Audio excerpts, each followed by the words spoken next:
Pai amado, fala conosco hoje mais uma vez, no nome de Jesus. Amém.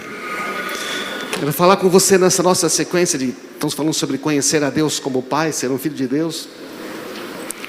Quero falar sobre órfãos nunca mais. Não dá para falar tudo sobre isto, e a questão da orfandade e da paternidade de Deus é um assunto poderoso. E quando a gente experimenta isso, a nossa vida é transformada. É um assunto delicado porque a gente tem muito mais percepção negativa de pai, e é lógico, porque o objetivo do inimigo é destruir a ideia de pai.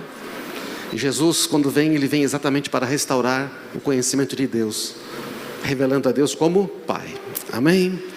Então nós estamos aprendendo a viver como um filho de Deus, e como diz esse texto, ninguém jamais viu a Deus, mas o Filho único, o unigênito Filho de Deus, que mantém comunhão íntima com o Pai, o revelou. Quer dizer, Jesus já revelou o Pai. Deus como Pai não é algo que está mais oculto, é algo que já foi revelado e pode ser experimentado por nós. Deus não quer ser um convidado especial que você se prepara para receber. Ele quer ser um habitante normal na sua casa. Amém? Muito bom. Semana passada falamos sobre as 4 mentalidades, não é? A mentalidade de escravo, de empregado, de filho e de príncipe. E a maneira como nós pensamos é a maneira que nós enxergamos Deus e a nós mesmos. E estas séries de mensagens, elas estão conectadas entre si. E escravo e empregado é muito comum, né? É a mentalidade de alguém que não se enxerga como filho. É de filho e príncipe, e também é parecido. O príncipe é aquele filho que amadureceu e sabe que, além de ser filho, ele tem a autoridade que foi dado. A ideia é o seguinte: a mentalidade de escravo, de empregado, também pode ser chamada da mentalidade de órfão. É alguém que sente que não tem pai, que vive sozinho. Aquele que foi abandonado, aquele que se sente abandonado, aquele que acha que tem que viver por conta própria. Órfão que eu me refiro, não àquele que é órfão, ou que tem essa experiência de órfão humanamente falando. Estou falando no sentido em relação a Deus. Amém? Em relação a Deus. E hoje nós queremos entender como é que nós podemos experimentar a vida de ser filho de Deus, contrastando com a ideia, não é, da orfandade que nós vivíamos antes. E para compreender isso, nós temos que compreender um princípio das Escrituras que é profundamente relevante, importante. Se nós não entendermos isto, ele é bem simples. A gente não consegue entender a distinção entre o que é ser um órfão e ser um filho. Olha esse texto de 1 Coríntios, capítulo 15, versículo 45 a 48. Estavam perguntando a Paulo como é que ia ser o nosso corpo, como é que ia ser se a gente ressuscitasse. Ele está dando várias explicações, mas no meio disso ele explica a verdade, não é, central das Escrituras, de que existem basicamente 2 momentos distintos. Que existem 2 momentos em toda a criação de Deus e que afeta a gente. Ele diz assim: as Escrituras nos dizem, o primeiro homem, diga, primeiro homem. Então o homem versão 1.0, o primeiro homem, Adão, se tornou um ser vivo. Ele foi feito uma alma vivente, ou seja, alguém que tem vida. Adão, mas o último Adão é espírito que dá vida. O último Adão, ou o segundo homem, quem é esse segundo homem? É Jesus. Ele não é chamado de alguém que tem vida. Ele é chamado do Espírito que dá vida. Numa outra versão diz, o Espírito vivificante. Gente, olha que interessante. Ele está falando que existem 2 homens, certo ou não? Então, primeiro vem o corpo natural, depois o corpo espiritual. Também assim, está dizendo, assim como existem 2 homens, existem 2 corpos. Você tem esse natural, mas você vai ter um corpo espiritual. O primeiro homem foi feito do pó da terra, enquanto o segundo homem veio do céu. Os que são da terra são como o homem terreno, e os que são do céu são como o homem celestial. Ora, nós nascemos como um homem terreno, mas pela fé em Cristo Jesus nós recebemos também o que é celestial. Quando nós nascemos de novo em Cristo Jesus, nós passamos a experimentar o que é celestial, o que é do céu. Vocês estão aí não? Amém? E porque você já experimentou o que é do céu, que está dentro de você, que é o Espírito Santo, você não vai morrer eternamente. Mas esse seu corpo aí, deixa eu dizer para você, por mais bonito que ele seja, ele vai ficar por aqui. Amém? Graças a Deus, vamos dizer graças a Deus. Porque fica velho, não é verdade não? Não tem jeito. Hein, Ronaldo? E aquele topete que você tinha, não é verdade não? E aquele cabelo de índio que eu tinha até aqui, mano, entendeu? Quando eu cortava, ficava no pescoço. Já tem. Agora lá, eu falei para minha mulher, na eternidade eu vou ter cabelo, hein, amor? Imagina, não vou usar óculos, vou estar mais gato ainda, certo?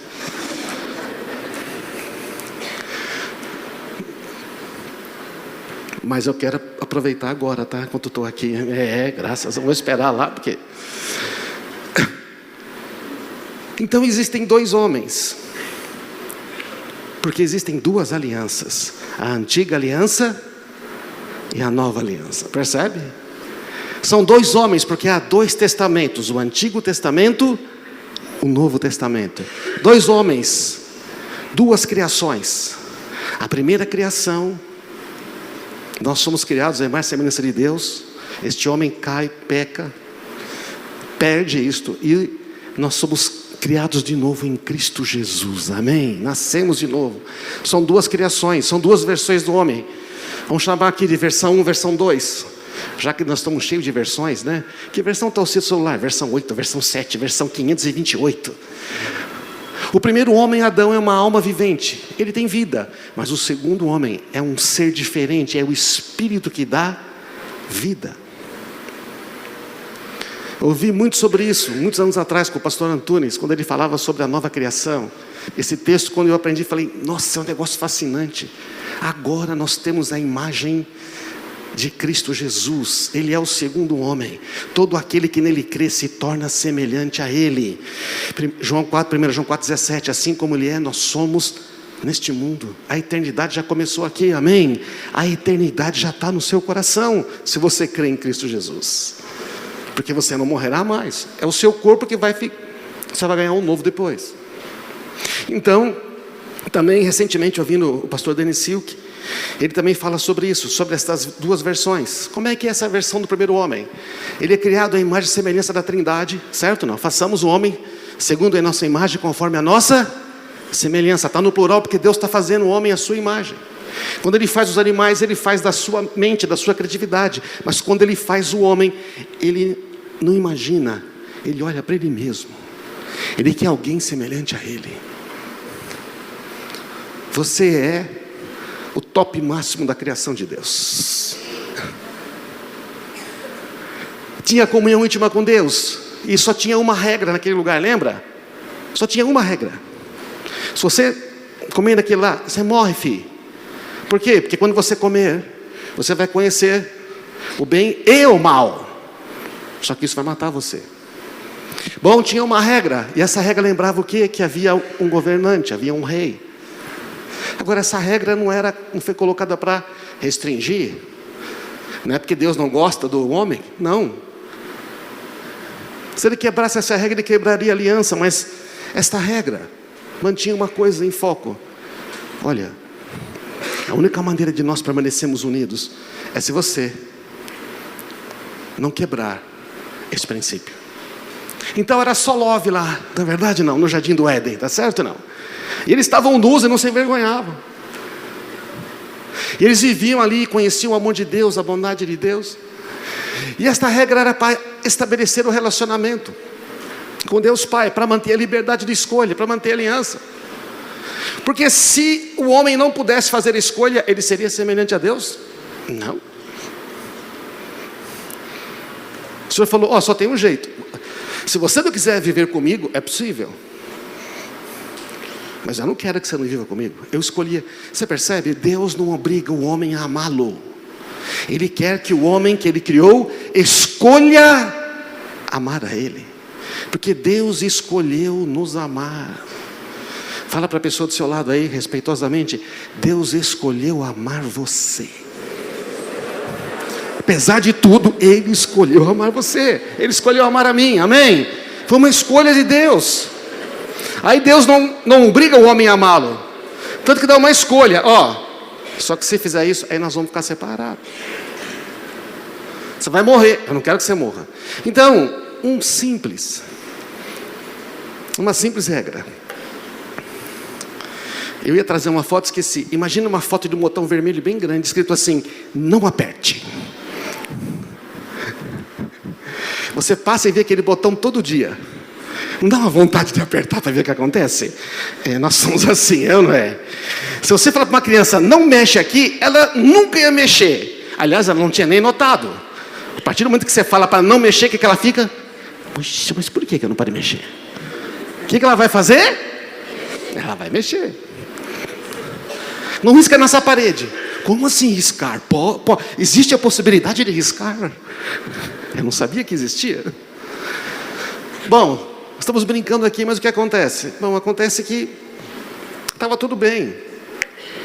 Aí então a serpente chegou e falou assim: nossa, mas que esse lugar aqui só tem coisa boa, não? Eita, paraísão que vocês moram. Mas, deixa eu uma coisa. Pode comer de tudo aqui, não pode? Isso aqui é de Deus, né? Ele não deixou você comer de nada. Ele falou bem assim, né? Não pode comer de nada, né? Não, pode, lógico. Só tem um que não pode. Ah, mas você precisa conhecer o mal. Você precisa conhecer o mal. Você precisa conhecer o bem e o mal. É claro que vocês não vão morrer. No dia que vocês comerem, os seus olhos vão se abrir e vocês serão como Deus. Você vai ser como Deus, você vai conhecer o bem e o mal. Deus tem medo que vocês sejam como Ele. Fala a verdade. Mas eles já não eram como Deus? Eram criados à imagem e semelhança de Deus. Quem é que não é como Deus? O distinto ser que está falando, certo ou não? É a serpente, porque a serpente foi expulsa dos lugares celestiais, porque ela queria ser exatamente como Deus, ela queria o lugar dele, por isso que ela foi expulsa. Então ele chega e fala assim: vocês vão ser, se vocês conhecerem bem mal, vocês vão ser como Deus, seus olhos vão se abrir. Mas é mentira, por isso que é o pai da mentira. Jesus falou, ele mente desde o princípio. Então vocês serão como Deus. E eles creem nessa mentira, de que Deus está escondendo alguma coisa, que tem mais alguma coisa boa, e resolve quebrar a única regra, uma só. E o que acontece? A gente sabe o que acontece, né? A gente sabe. Em vez de se tornar mais como Deus, eles se tornaram mais como a serpente. A serpente falou, vocês vão ser como Deus. Quando eles descobriram, nós ficamos mais como a serpente. Agora, nós conhecemos o mal e o mal nos escravizou. Agora são escravos do pecado. E eles começam a ver Deus da maneira como a serpente vê. Começam a olhar um para o outro como a serpente vê. Estão entendendo, gente? Percebe, não? E aí então o que acontece? A primeira reação que eles têm? Medo. Eles têm medo. Primeira reação quando a gente está pensando como a serpente, né? Temos medo. Separou de Deus. Segunda reação, vergonha. Eu estava nu. Aí Deus perguntou, como assim você estava nu? Cara, você estava nu o tempo todo. Você estava nu o tempo todo. O cara estava nu o tempo todo, estava tudo legal. De repente agora a vergonha, ele está exposto. Porque, quem te falou que você está exposto? Quem te falou Quem te falou? Porque Deus perguntou assim, quem foi que te disse? Porque eu não falei. Estão entendendo, gente? A outra reação, se escondendo de Deus. Tive medo, estava nu, me escondi. Então, quebra o relacionamento, quebra a aliança. E este homem agora, versão 1, ele tem medo, ele tem vergonha, ele se esconde de Deus.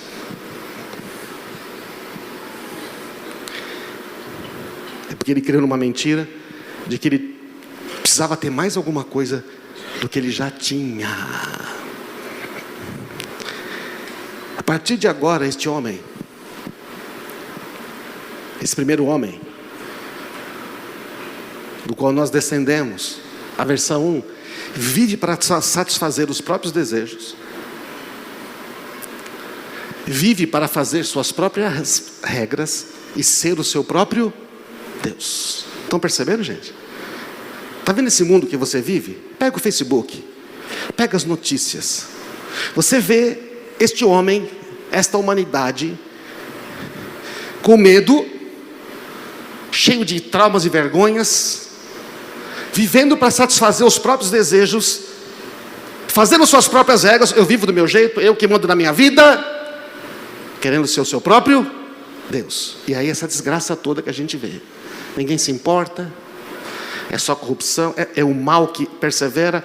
Mas quem está praticando esse mal? É o diabo? Não tem esse poder não, é o homem.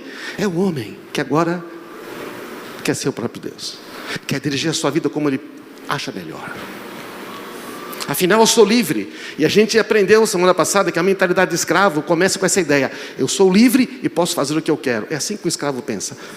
Mas ele é escravo dos seus próprios desejos, das suas próprias regras.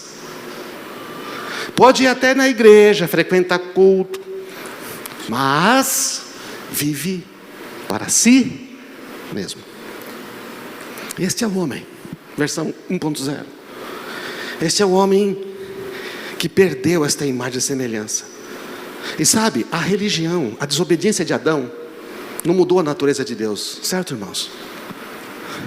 Mas ao quebrar um único princípio, esse princípio mantinha o relacionamento de Deus com o homem. Ao quebrar esse único princípio, ele mudou a forma como ele via Deus e a si mesmo. Este homem se tornou inimigo de Deus. Colossenses 1:21 diz que vocês eram inimigos, mas Jesus na cruz morreu com seu sangue, quebrou a parede de separação e reconciliou-nos com Deus, amém? Então nós tornamos parceiros do diabo, nós nos tornamos inimigos de Deus, vivendo para si mesmo. A palavra Satanás significa adversário, aquele que se opõe. Vocês estão aí, irmãos? Amém? Então percebe a situação? Agora você tem este homem, e este homem se opõe a Deus. Este mundo se opõe a Deus, porque permanece sempre o enganar. Escuta, as pessoas, mesmo dentro das igrejas, só estão buscando o próprio interesse. Você sabia? A igreja é um lugar melhor, é mais legal, as pessoas são mais boazinhas, lá Deus me abençoa. Mas o reino de Deus é um lugar onde a gente, que nem falou Edileu aqui no clipe, né? Você está recebendo de Deus para você abençoar a outros, porque você já tem tudo. O modo só de receber traz muito pouca satisfação, você sabia? Quando você entra no modo de abençoar, nossa, é aí que você começa a experimentar uma verdadeira alegria. Então, o que acontece? Deus permanece o mesmo, nós ficamos separados dele, não é? E o que vai acontecer? O que vai acontecer é que agora essas pessoas, o homem começa a viver para si mesmo, ele começa a viver apenas para conquistar o que quer. E quando a religião, aí você vê o Antigo Testamento. O Antigo Testamento é um esforço do homem para poder agradar a Deus. O homem não consegue agradar a Deus, certo? Ele fracassa o tempo todo. A religião vem treinando as pessoas para ver Deus através dos olhos da serpente. O Dani Silva disse isso na sua mensagem, eu falei, olha que tremendo. A religião fala assim: ei, se você for bonzinho, se fizer tudo certo, então você vai merecer o amor de Deus. Isto é a teologia del capeta. Porque a sua salvação depende de você. Isto é uma mentira. A nossa salvação, a nossa saúde, a nossa alegria só depende dele, amém? Do sacrifício de Jesus. É ele que... Ele era o único justo. Ele pagou o preço, ele trocou a justiça e a santidade dele pelo nosso pecado. Aquele que não conheceu o pecado, Deus o fez pecado por nós, para que nele nós fôssemos feitos justiça de Deus. Ele deu a justiça dele para nós e tomou a vergonha.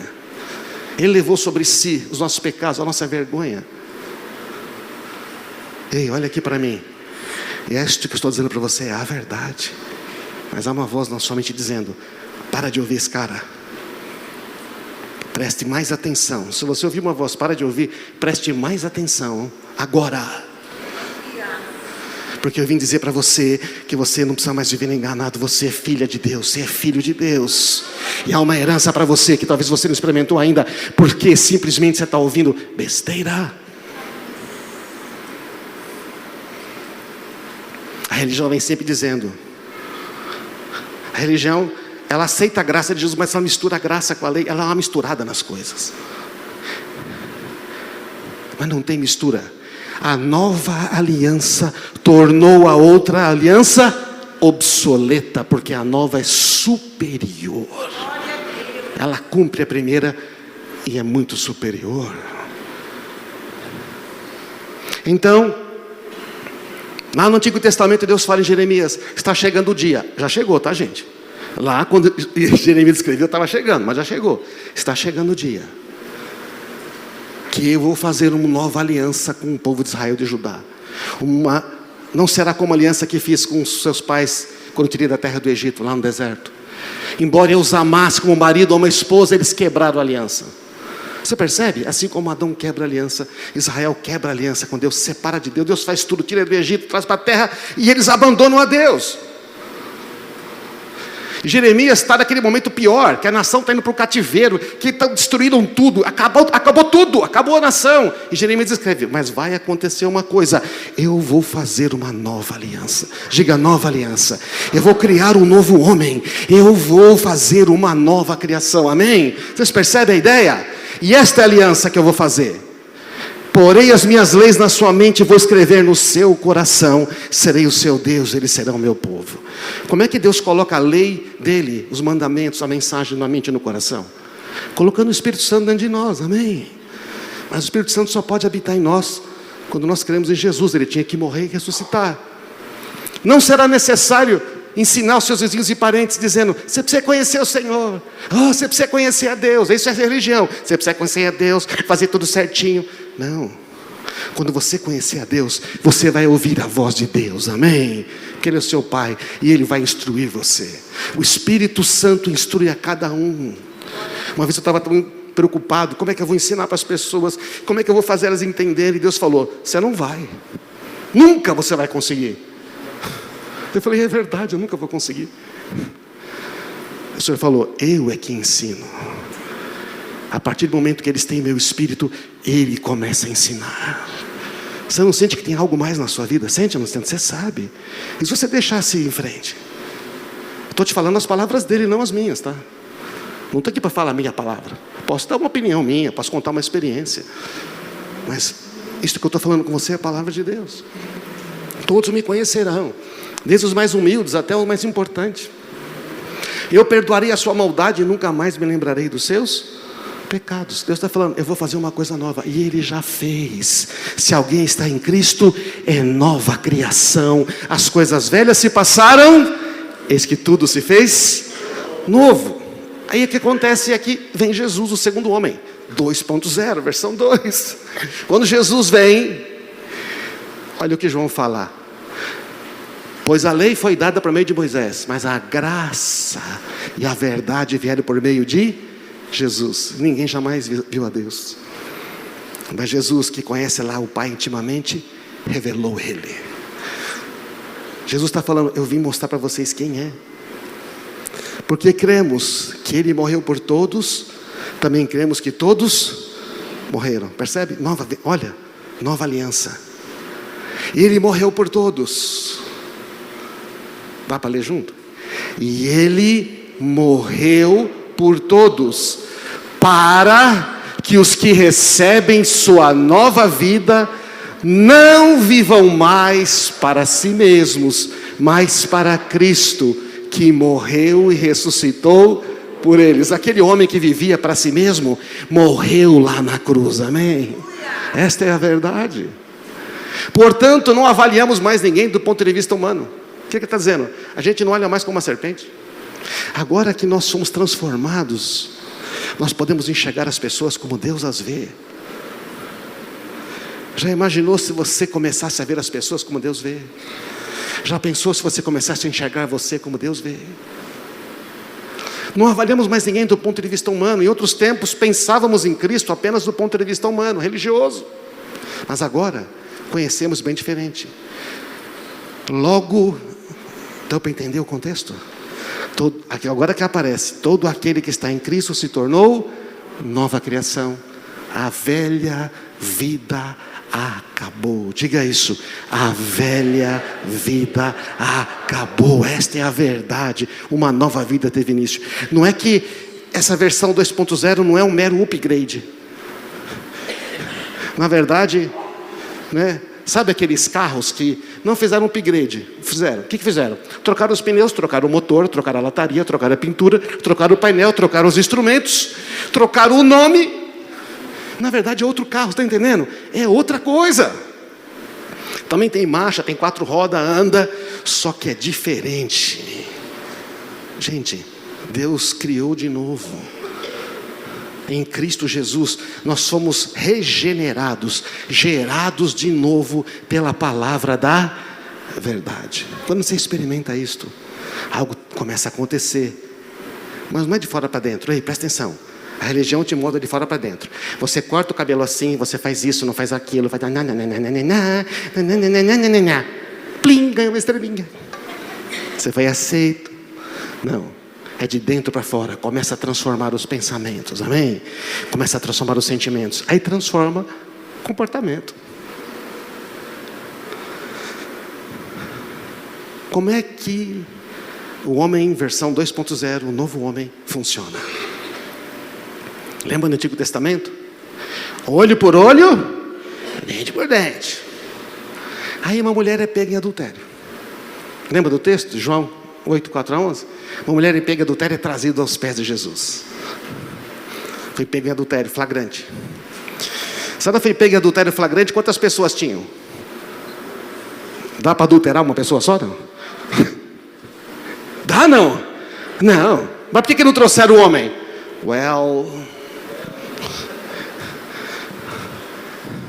E os fariseus trouxeram só a mulher. Olha, pela lei tem que fazer justiça, hein? Tem que ser apedrejado até a morte. Trazem para Jesus para ele resolver o caso. A lei exige uma punição, ela tem que ser punida. Deus mandou. Jesus começa a escrever no chão com o dedo. E os caras ali. Imagina a vergonha daquela mulher. Imagina o trauma. Alguns dizem que conforme talvez ela tivesse até seminua ali, sem roupa na parte de cima, não sei, para vergonha.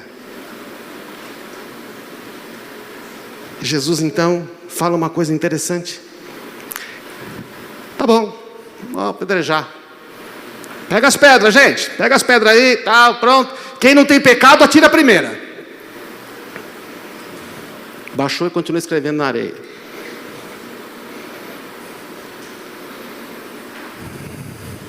Ela quebrou a regra, não quebrou? Ela quebrou uma regra. Bom, os mais velhos que tinham quebrado muitas regras, né? Começa a soltar as pedras e ir embora. E os mais velhos, sabe quem eram os mais velhos naquele lugar ali? Sabe quem eram os mais velhos?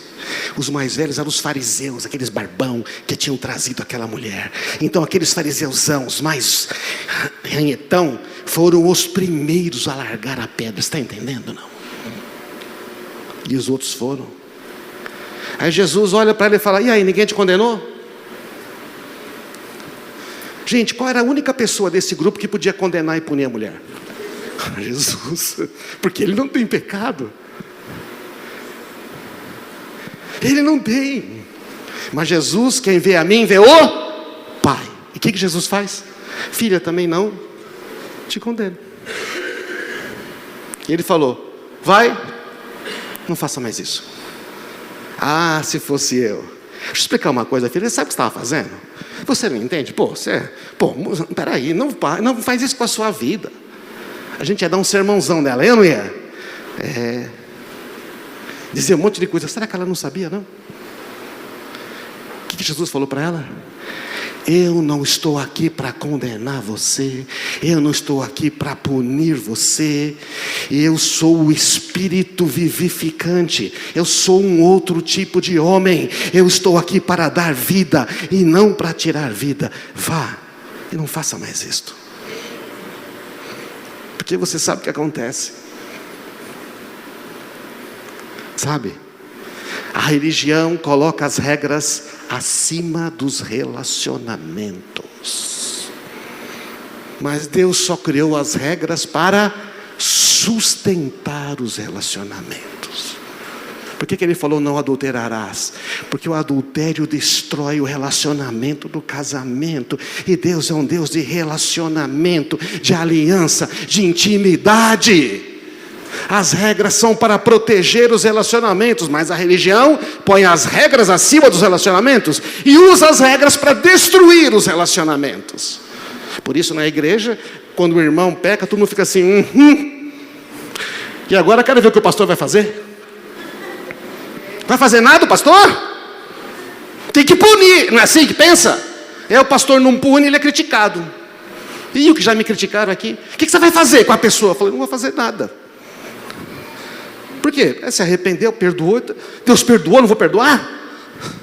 Eu sou melhor que Deus. Amém? Ou não? Mas a gente não pensa assim. Nós queremos justiça. Deus faz justiça. E Deus fala, você quer saber o que é a justiça de Deus? Outro dia eu mostrei a foto, eu não trouxe hoje. Eu tenho uma foto linda da justiça de Deus, está no meu computador. É aquela foto de Jesus crucificado daquele filme do Mel Gibson, sabe? Tudo rasgado. Aquela é a justiça de Deus. Cristo morrendo no lugar seu e meu. Isso é a justiça de Deus, amém? A justiça de Deus foi feita, é lá. Um morreu por todos, logo todos morreram. Essa é a justiça de Deus.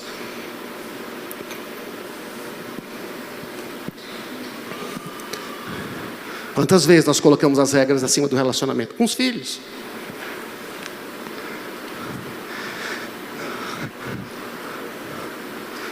Escolinha, aqui da igreja, escola cristã. Jesus fica triste se você faz isso, viu? Jesus fica triste. Ele não fica. Meu neto fala assim, Jesus está feliz, Ele está aqui, Ele está sempre feliz. Pode perguntar para a Gabi, quando ele ora, Jesus está feliz, Jesus é forte, Ele está com você. É lógico que Deus não se agrada que você, mas assim, o problema não é o pecado, amém? O pecado foi resolvido na cruz, deu para entender? Amém, irmãos? O problema é a falta de arrependimento, não querer ficar com Deus.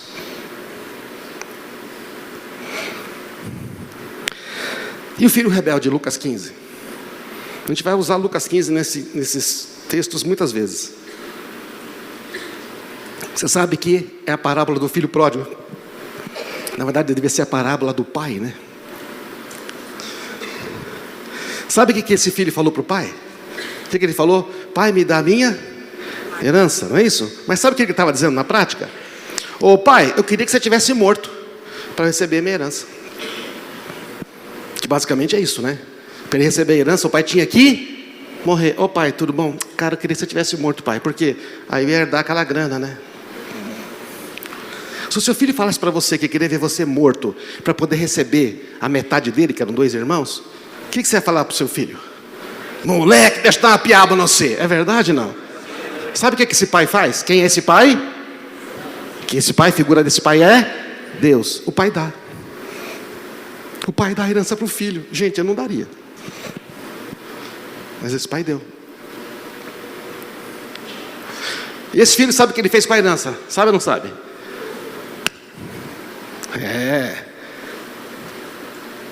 Meus desejos, minhas regras, eu sou o Deus da minha vida. Logo estava lá, não é? Limpando o porco. Já tentou limpar porco? Já imaginou? Não é? Imagina você tentando limpar porco num chiqueiro. É mais ou menos isso. É que nem enxugar gelo, gente. Não tem como, não acaba. Aí esse filho volta. Mas ele tem uma mentalidade de escravo. Lembra que a gente falou semana passada? E o filho volta e o que ele quer? Ele quer ser punido. Eu não sou digno, eu não mereço ser seu filho.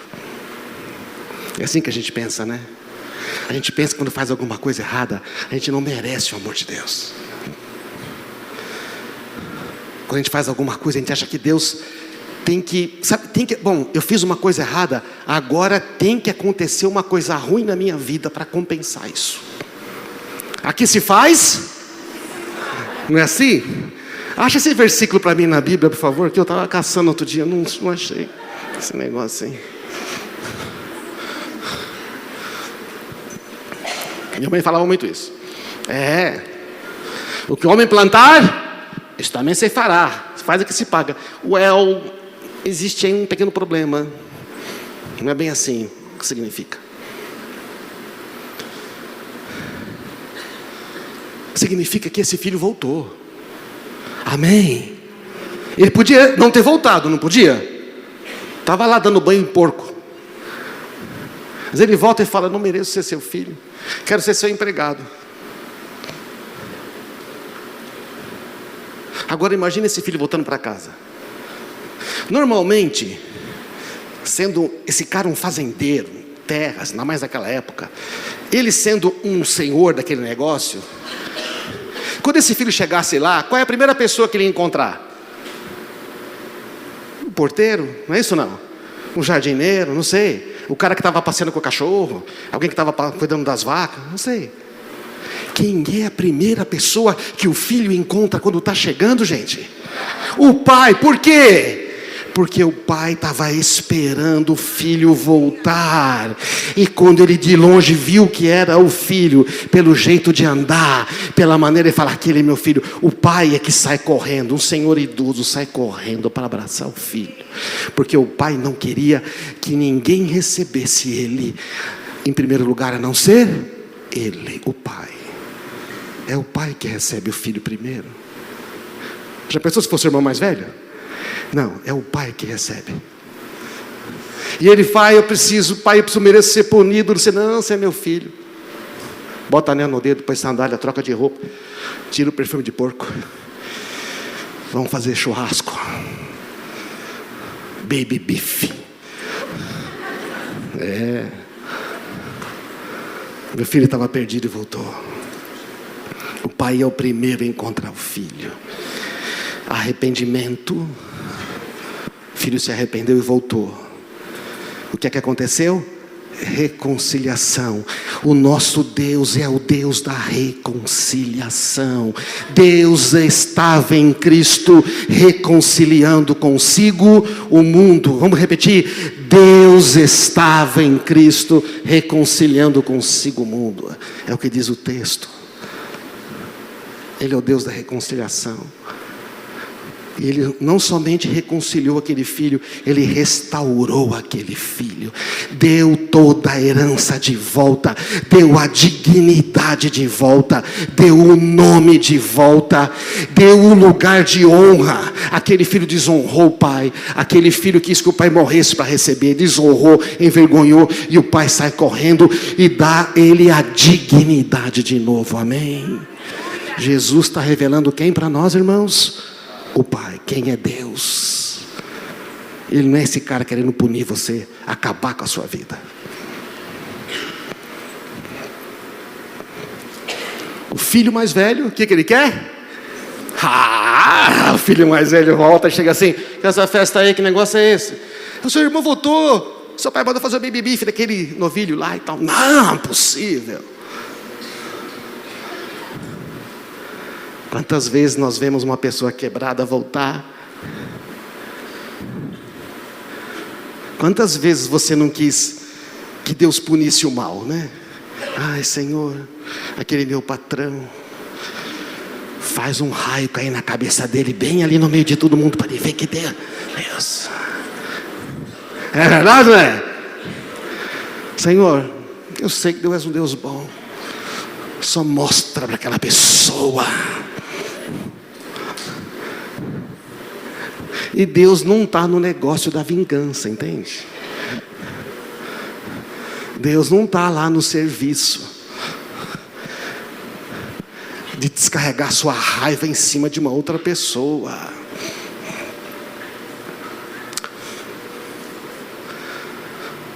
Quantas vezes você pensou assim? Você foi injustiçado, você foi humilhado, e lá no fundo você queria só que Deus mostrasse. É verdade, não é? Ou só eu quis isso? Deixa eu ver, quem mais? Tem mais algum honesto aqui? Não? Quem já ficou pensando e pensando, de repente você vai ver, você está com pensamento de vingança. Você quer que Deus A vingança pertence ao Senhor. Nossa, eu falei tanto isso, gente. Nossa. E aí chega lá, Deus se vinga, fazendo aquela pessoa, aceitando ele como filho. Deus se vinga recebendo aquela pessoa, amando. E você fala, não é possível, porque o irmão mais velho pensa assim, tem que haver justiça. Meu irmão deve ter o que merece. A gente ora, Deus faz ele ter o que merece. Não é?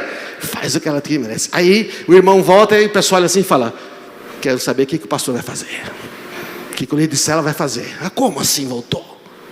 Levou meu dinheiro.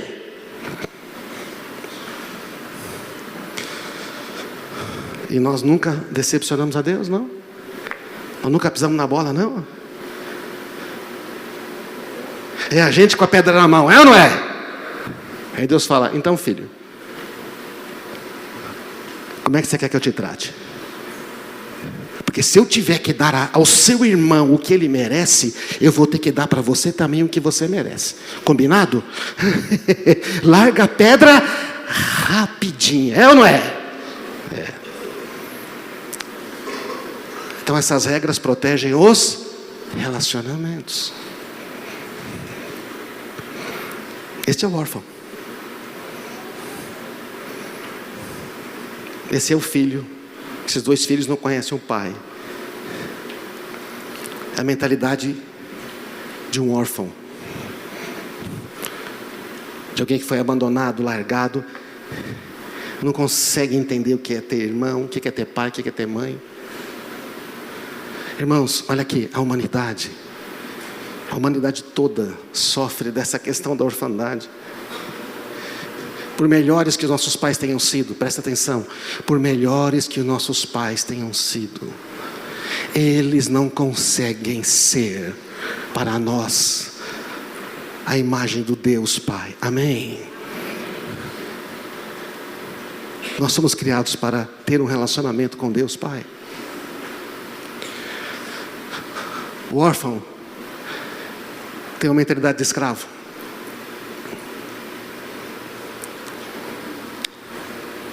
Ele acha que nada é dele. O órfão, ele pensa, não sou digno de receber o amor de Deus. Por causa das minhas falhas, por causa dos meus fracassos. Eu mereço sofrer. A religião plantou isso na nossa mente. Se você faz algo errado, mesmo que você se arrependa e não queira mais, você vai ter que sofrer. Agora você vai ter que comer o pão que o diabo amassou. Por quê? Por quê? Quem disse? É lógico que não é que não tem consequência nenhuma, certo? Não estou dizendo isso. Não é porque você quebra financeiramente por desobedecer a Deus que amanhã você não vai pagar as suas contas. Mas Deus restaura você e faz com que você pague todas as suas contas e prospere. Amém, irmãos? Não é como se nunca aconteceu. Ele restaura, é diferente. Ele transforma o que era mal em bem. Não sou digno de receber o amor de Deus por causa das minhas falhas. Não sou digno de pertencer à família de Deus, me conectar com Deus. Mereço ser punido pelos meus erros, assim como todos os outros também. Nossa, só eu não. Mentalidade de órfão. Tem um único objetivo, autopreservação. Quero viver para si mesmo. O que eu conseguir tirar dessa vida é meu. Eu tenho que ganhar, eu tenho que conseguir. Afinal de contas, quem sabe de mim sou eu. Acobertado de quero ajudar a minha família, quero ajudar os irmãos. Não, na verdade ele tem um medo de que vai faltar. Ele tem uma insegurança muito grande. Ele não consegue confiar que Deus está cuidando dele todo dia. Você entende? A mentalidade do órfão não consegue acreditar que Deus que cuida dos pardais, que Deus que não deixa cair uma pomba, veste a erva do campo, não consegue acreditar que é mais importante que um pardal, que uma flor, e que Deus está cuidando. Não consegue crer. Não consegue confiar em Deus como pai. E o provedor, que o primeiro provedor da família é o pai, sempre. Deveria ser. Então, ele quer preservar, viver. Qual é a motivação dele? Medo de ser punido, medo de não ser aceito. Então ele tem um comportamento sempre assim. Desempenho, eu tenho que ser melhor que os outros. Eu tenho que fazer tudo certo. É o filho mais velho, né? Lembra? Eu faço tudo direitinho. Eu faço aqui. Lucas 15. Eu nunca desobedeci uma ordem sua. Eu mereço, meu irmão não. Meu irmão tem que ser punido. Oh, hello, ei, estamos aqui não? É a mentalidade. Ei, é o seu irmão. Eu amo ele tanto quanto amo você. Ele não é igual a você. Perdoei você, perdoei ele. A minha graça não fica calibrando o erro, amém? Não fica, a gente quer medir. Então, o que faz esse irmão mais velho desempenho? Ele se compara com os outros e fala, tá vendo? Eu sou melhor que ele. Mas a graça de Deus não funciona assim. Deus ama a todos. Ou então, em vez de ir para o desempenho, vai para a rebeldia. Quer saber de uma coisa? Faço do meu jeito, vivo do meu jeito, não dou satisfação para ninguém. As minhas regras, meu mundo. Sou eu. Já que ele não consegue ser bom, ele se rebela. É outro irmão, certo? Às vezes a gente age assim como órfão. Em vez de confiar em Deus, não, a gente se rebela. Ou a gente quer fazer tudo para agradar, ou a gente não quer agradar ninguém. Ou então a gente quer manipular as coisas. É o terceiro, manipulação. Controla aqui, eu falo com um aqui, dou um jeitinho ali. E a culpa é dele. Quem te disse que estava nu? A mulher que tu me deste. E a mulher? Foi a serpente. E a serpente? Fazer o quê? Gente, temos que deixar de pensar como uma serpente. Quantas pessoas estão ouvindo mensagem nesse momento aos domingos? Estão pensando como órfãos, se sentindo como órfãos, esquecendo que, pelo amor de Deus, qual é a única saída? O arrependimento verdadeiro. Ah, mas eu já pedi perdão. Pedir perdão é legal. Eu preciso aqui de um Paulo, eu vou pegar você porque o Ronaldo, coitado, já está cansado. Vem você, Paulo. Tá bom, você é um cara simpático. Não ria, Nájila. Fica desse lado aí, fica aí. Mais para cá um pouquinho, para você não cair. Certo? Paulo é Deus. Bonito, hein, cara? Eu sou lá. Então, eu sou o filho que errou, certo? E aí, então, tem uma hora que eu vou trombar com o pai, né? Eu falo, oh, pai, me perdoa. Né? Então, existe, sabe aquele negócio? Achegai-vos a Deus, Ele se chegará a vós, não é isso não? Quando você vai em direção a Deus, Deus vem em direção a você. Oh, pai, me perdoa, né? Me perdoa, não quero fazer mais, me perdoa. Você tem que afastar, porque eu estou afastando. Me perdoa.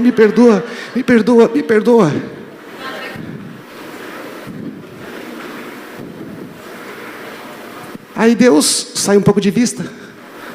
O que eu faço? Vou de novo, não é isso não? Aí vai Deus, volta para lá. E vou de novo. Me perdoa. Você entende? Basta pedir perdão, não? Só pedir perdão é apenas como dar passo para trás. Do tipo, que pena que me pegou, eu não quero. Agora? Mas agora, o que acontece?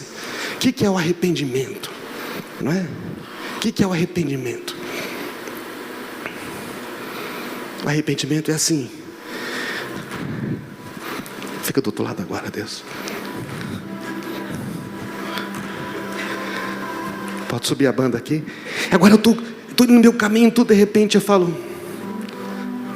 não, meu pai me ama. Pai, me perdoa. Mas eu me arrependo. Você percebe a diferença? Eu mudo de direção. Eu deixo de seguir aquele caminho. Eu não só pedi perdão. Deus vai perdoar você sempre. Mas se você insistir por esse caminho, o resultado vai ser sempre o mesmo. Enquanto você pegar Fernão Dias no sentido São Paulo, onde você vai chegar? São Paulo. Oh, desculpa aí. Aí depois você vai de novo, vai chegar onde? São Paulo. Mas na hora que você pegar no sentido Belo Horizonte, você vai chegar onde? Em Belo Horizonte. Então agora eu me arrependo. Em vez de ir por esse caminho, eu mudo. Chegai-vos a Deus, Ele se achegará a vós. E aí você não sai mais. Porque Ele diz assim, nunca te deixarei, nunca jamais te abandonarei. Pai, eu estou pensando em ir por aquele caminho. Melhor para cá? Tá bom, eu aceito. Não é isso, não?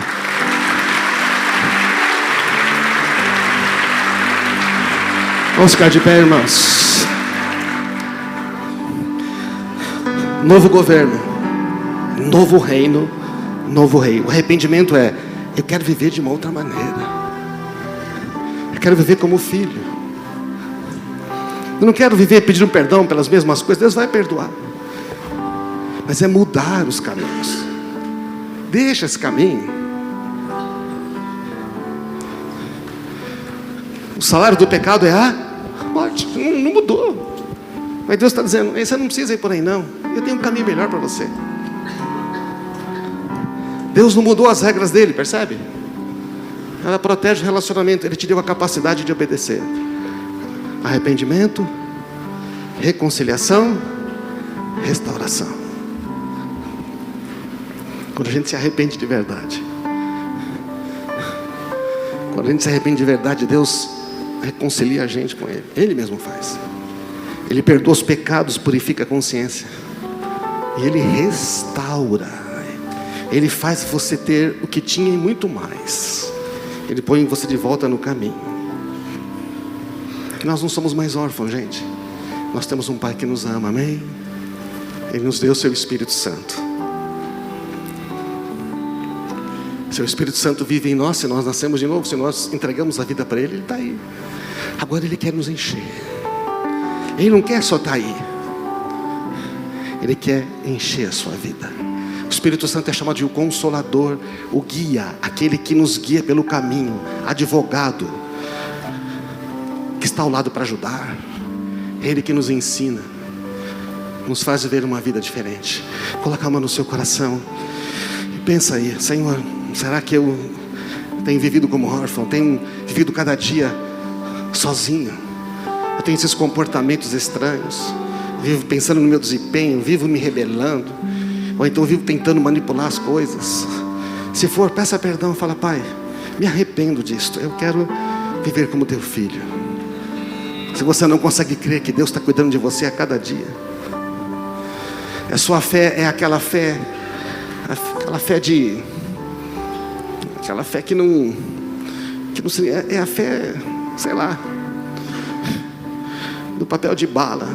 Come já cá, daqui a pouco acabou, não tem mais gosto, não tem mais nada. Uma coisa que vai, só dura até ir na porta da igreja.